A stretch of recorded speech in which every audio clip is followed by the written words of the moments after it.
La teoría de la imprevisión es una excepción al principio pacta sunt servanda. Lo que quiere decir esto es que el contrato es ley para las partes. Su finalidad es mantener el equilibrio contractual cuando por hechos extraordinarios e impredecibles rompen el equilibrio económico entre las partes.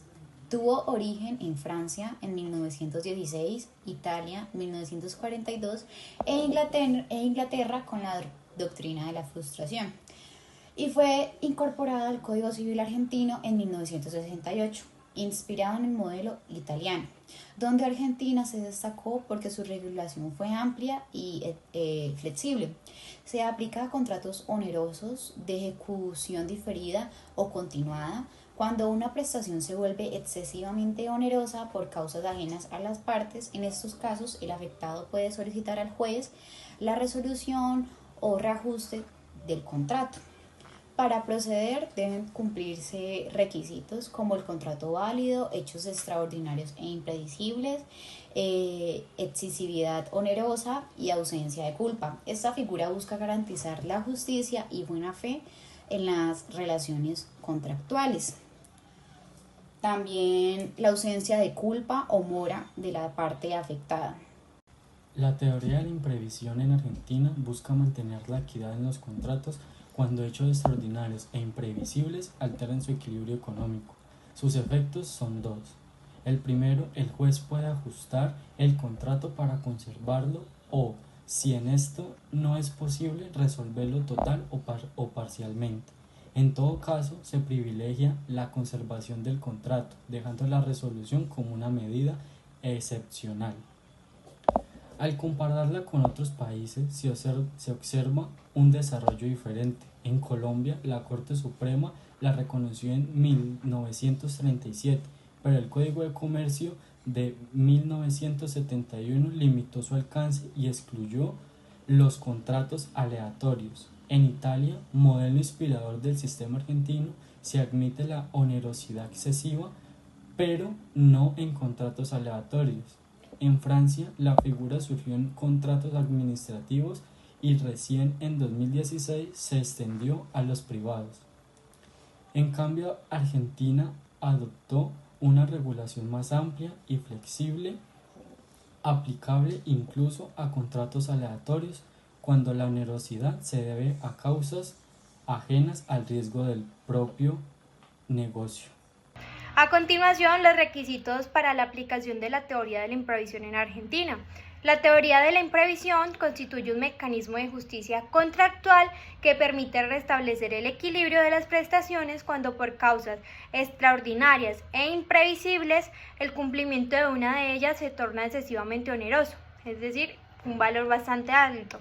Su finalidad es evitar que el principio de pacta sunt servanda, los contratos deben cumplirse, conduzcan a resultados inequitativos frente a circunstancias excepcionales. Bueno, para esto existen 5 requisitos muy importantes. El primero de ellos es la existencia de un contrato válido y en ejecución, es decir, es indispensable que se trate de un contrato vigente con prestaciones aún pendientes de cumplimiento. Si el contrato ya se ha ejecutado en su totalidad, no procede la imprevisión, pues su función en sí es corregir los efectos de hechos sobrevinientes que alteran la ecuación económica del contrato, mientras pues este produce los efectos. El segundo requisito tenemos la sobreviniencia de un hecho extraordinario, imprevisto e imprevisible. El acontecimiento que origina la alteración debe ser ajeno a la voluntad de las partes y además de extraordinario, es decir, fuera del curso normal de los acontecimientos. No basta con el hecho solo de que no haya sido previsto, sino también debe ser objetivamente imprevisible y no constitutivo de un riesgo asumido contractualmente. Ejemplos típicos son crisis económicas abruptas de la nada, son guerras, pandemias como la que vivimos hace poco o desastres naturales que modifican sustancialmente las condiciones en las que se celebró el contrato.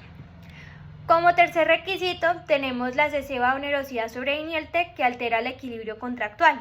Es decir, el evento imprevisto debe generar un desequilibrio grave entre las prestaciones, tomando excesivamente gravosa la ejecución para una de las partes y generando probablemente un enriquecimiento injustificado para la otra.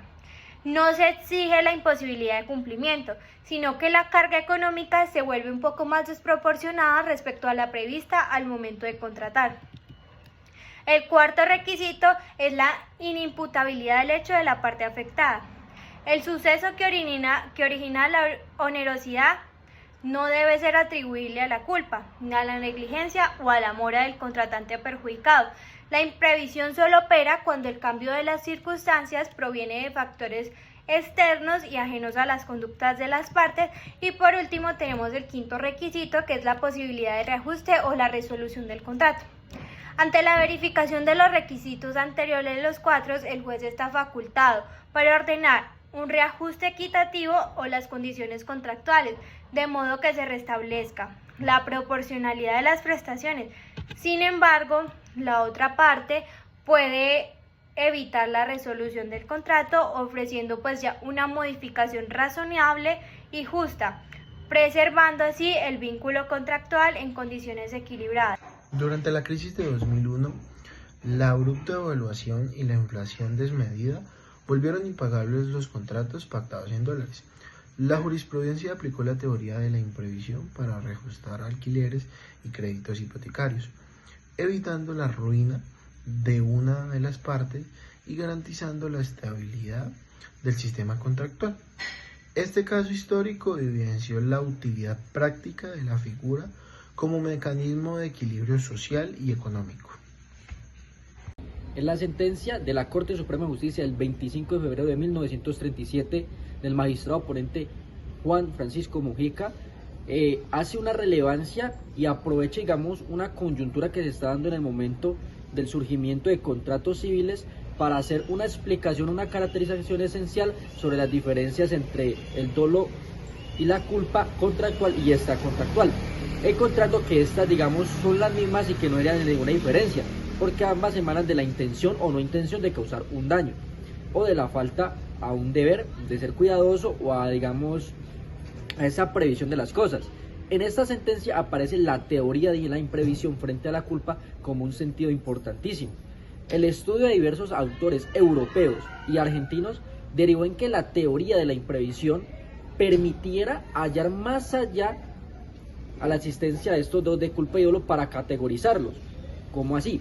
Esto permitió que la teoría de la imprevisión fuera un fundamento jurídico para evidenciar la existencia de algún tipo de culpa o algún tipo de dolo y asimismo excluir de responsabilidades frente a esto. Esto es una sentencia que para sus tiempos, en la época ahora de la Corte Suprema de Justicia, fue muy revolucionaria, porque expandió el derecho civil colombiano hacia un espectro mucho más amplio y que daría mucho más sentido a futuras sentencias, tanto de jueces como de tribunales, para resolver frente a los contratos de aquella época.